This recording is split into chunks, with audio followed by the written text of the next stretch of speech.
Melbourne Victory, simply too good for Melbourne City in the Melbourne Derby tonight. And I think it's fair to say, after this result, not sure about you guys, but I think Melbourne Victory, we can certainly consider them to be one of the front runners in the A-League this early on already. Yes, they did have that scoreless draw to Central Coast Mariners the week prior, but this round two performance was so impressive from them, especially that first half, that opening half an hour where they were just absolutely dominating Melbourne City. They were capitalising on City's defensive mistakes, and I'm seriously, interested to see what Melbourne Victory do this season because they've got such a strong team.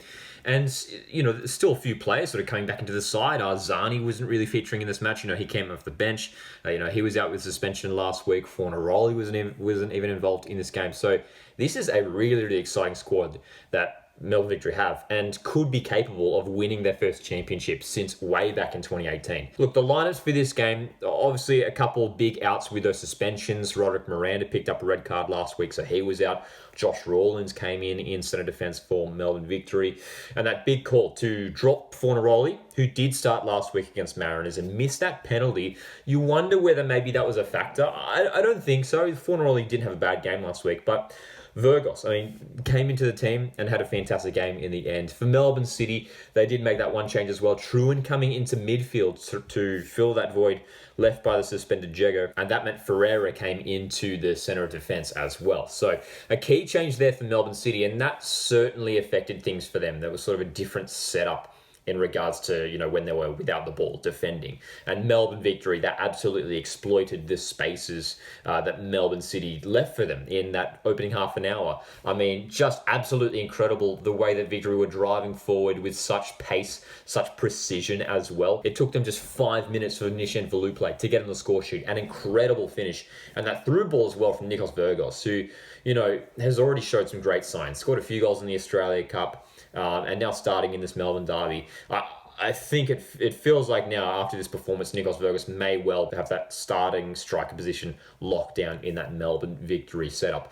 12th minute, Nikos Virgos scoring his first A-League goal. Huge moment for the Greek striker at Melbourne Victory. And then soon after, there was that goal that got disallowed. But again, just some shocking marking from Melbourne City. And that was the incredible thing, just how much space Melbourne Victory were finding in the box, especially in a big game like this. Melbourne City just vacating so much space. And it was a new look defensive setup with Ferreira in there alongside Cyprian, Truan having to play higher up as a defensive midfielder. They just didn't look comfortable. And obviously Patrick Beach coming in, a young goalkeeper. City have, made it clear that they want to try and play their younger keepers. Jamie Young was on the bench once again for this game. Patrick Beach, we should, of course, acknowledge he had a great game last week, was man of the match against Newcastle Jets as they kept a clean sheet, but just had an absolute shocker. And that's that moment in the 25th minute, Ryan Teague capitalising on just Patrick Beach just sort of dawdling on the ball, just sort of spending too much time on the ball. City loves to sort of play out from the back there, and Patrick Beach, who thought he had enough time to take one more extra touch, and it cost him in the end. Ryan Teague scoring a remarkable goal, the deflection sailing into the net. And that sort of summed up things for this game, for Melbourne City, at least. Everything was just going wrong for them. Melbourne Victory were just capitalising on everything. And that 3-goal lead was enough in the end for Melbourne Victory. Interestingly enough, from there, Melbourne Victory didn't necessarily dominate this game. When we look at the stats, it's quite a fascinating tale, because you look at the shots, same for both teams, 15 shots. 5 on target for City, 6 on target for Victory. Melbourne City with 60% possession overall as well. Many more passes. Pass accuracy was pretty good as well. Committing more fouls and 9 corners to 2 as well. But of course, it's the goals. That's the most important thing. And that's the thing. I think the difference between the two sides is that despite some of the numbers were either even or favouring City, it's the quality that Victory have that was the difference. And City just still, need some time to sort of tweak things, to find their right sort of starting 11, to get those attackers gelling.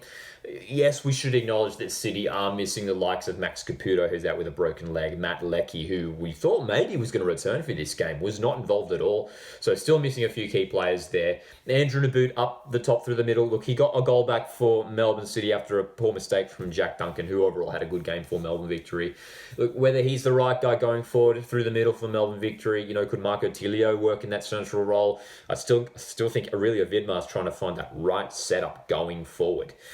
And, we saw Andreas Kuhn come off the bench. He made a bit of an impact. I thought Zane Schreiber looked pretty bright as well. But ultimately, just the quality wasn't there for Melbourne City. I mean, maybe another factor you could sort of point out is the fact that Melbourne Victory had a really good run in the Australia Cup, getting all the way to the final. They had all those competitive games, whereas Melbourne City had one game in the Australia Cup. They got knocked out in the round of 32, which was a long, long time ago. So, look, I think, just to speak on Melbourne City, I think they will still have a strong season. I think they'll be a competitive team. Not sure if they'll play finals this year. They might be a mid-table team, but they still have a strong squad and capable of beating almost any A-League side, I think, on their day. And again, in this game, overall, in terms of general play, they weren't actually that bad. It was just Melbourne Victory who just punished them in the crucial moments. And hopefully for City fans, that attack, that midfield starts to come together for them, as well in defence. Hopefully they improve in that department as well. So look, pressure on Aurelio Vidmar, I think already. There's maybe already a little bit of scepticism over whether Vidmar is the right head coach for Melbourne City going forward. I think there is sort of already heading into this season, there was pressure on him. So if the results don't come for City, the pressure may continue to build on Vidmar early on in this season. But look, this Melbourne Victory team is terrifying. They're just so good. The way that opening half an hour, the way they were just playing with such freedom, that front four is just incredible. I mean, Machash, Piscopo had a great game. Really, really good game, Rena Piscopo on the left-hand side.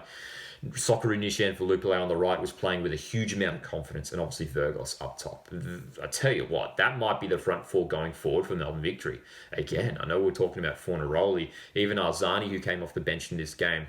Like, they've got good guys who can come in and cover. I don't know whether those guys find a place in the starting lineup now. I mean, especially someone like Rena Piscopo, who struggled with injuries the last few seasons.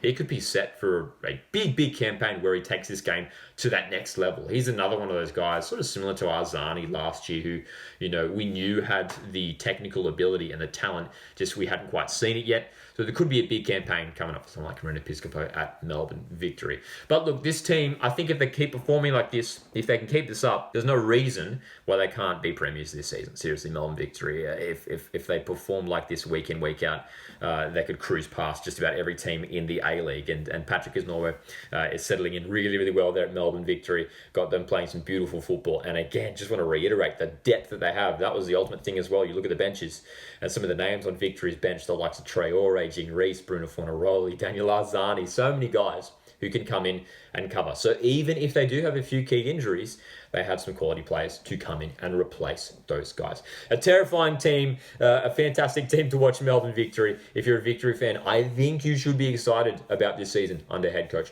Patrick Kisnorbo. A huge win in the Derby for Melbourne Victory. What were your thoughts on this game? And what are your thoughts on Melbourne City, how this season's going to go for them? And Melbourne Victory, how far can they go this season? Are they seriously title contenders?